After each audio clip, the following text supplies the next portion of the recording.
Years have passed since the Cruz brothers settled into life in Sulani. The warm sun and ocean breeze had become familiar. Mateo was now in his 30s, dressed sharply for work.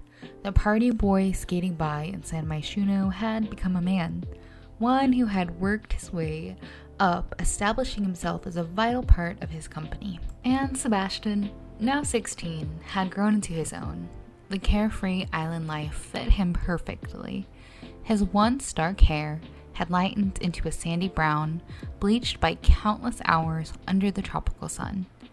The brothers had come a long way, both drawing new identities in the sand. School was more than just a place to learn. It was where Sebastián found his people. New friends, old friends, even strangers. Sebastián had never met a person he couldn't talk to. He was sunshine in human form. As a kid, Sebastián was the center of attention. And clearly, he was just as much a social butterfly now. Balancing honor roll with an ever-expanding friend group came naturally to Sebastián. School felt less like a chore and more like a playground. Sebastián, always animated, recounted his day with enthusiasm. He spoke about history class and a project that had surprised him. One kid did theirs in Windenburg, he explained, as he motioned in the air. I told them we used to live near there, in San Myshuno, and guess what? There was some big crime bust around the time we moved. Crazy, right? Mateo nodded, intrigued. He hadn't thought much about Windenburg since they left, but Sebastián's story made him pause. A crime bust? The city was full of secrets. Sebastián excitedly asked Mateo if he could head to the beach for a bonfire party with his friends. As protective as he was, Mateo didn't want to be too strict, remembering how their tia Elena had always been when he was younger. Still, he couldn't help but worry.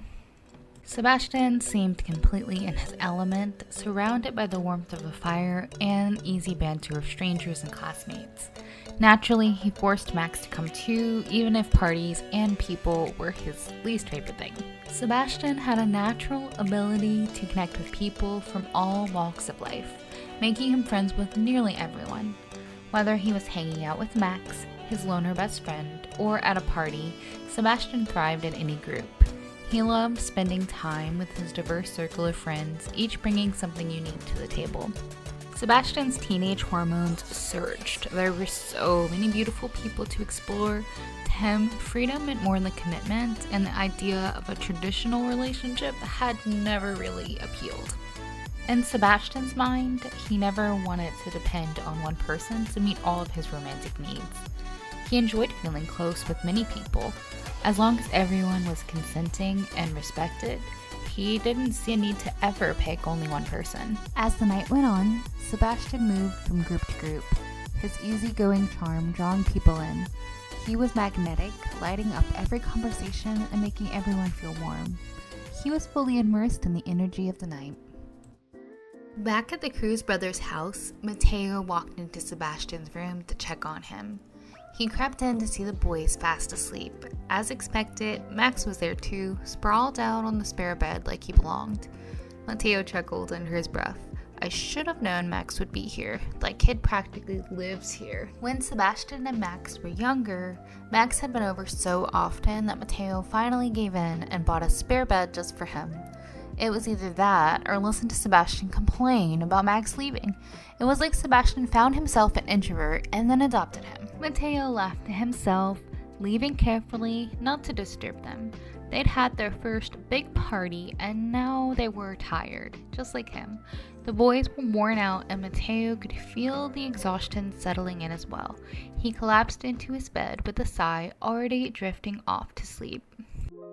The school cafeteria buzzed with energy as Sebastián sat in his usual spot, surrounded with familiar faces.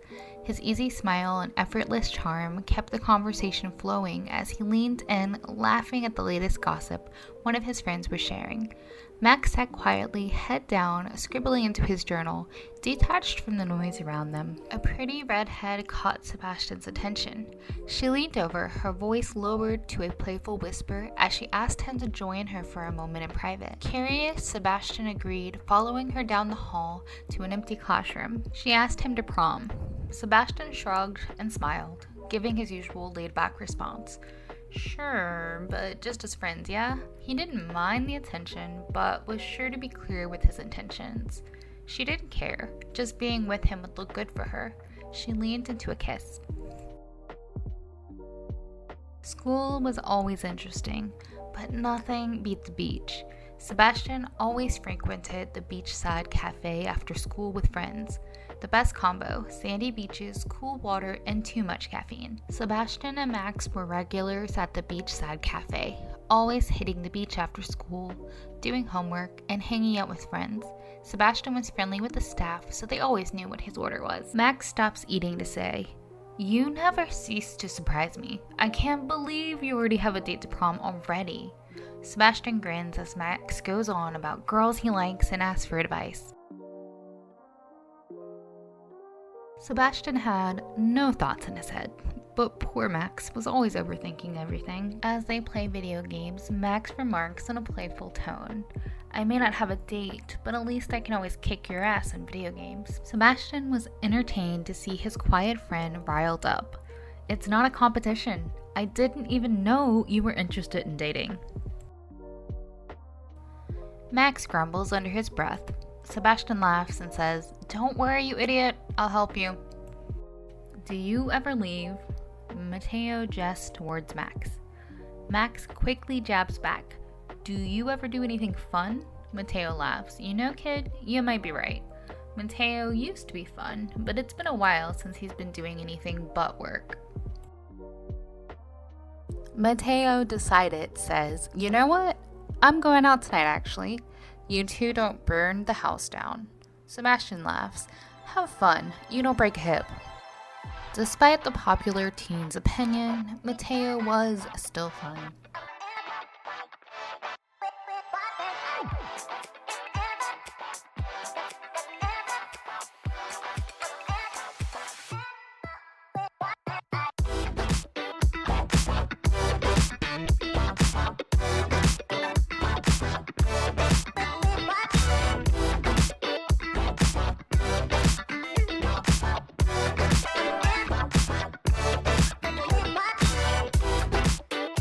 His nights out may be tamer than they were when he was in his 20s, but he still knew how to have a good time.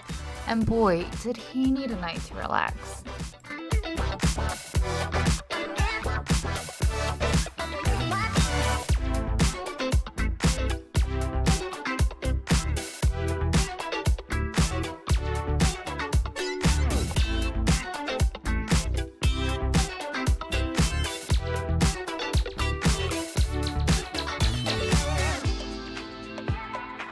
Though he was proud of the life he had built, Mateo couldn't shake the feeling that somewhere along the way, his identity had become tangled up in his work.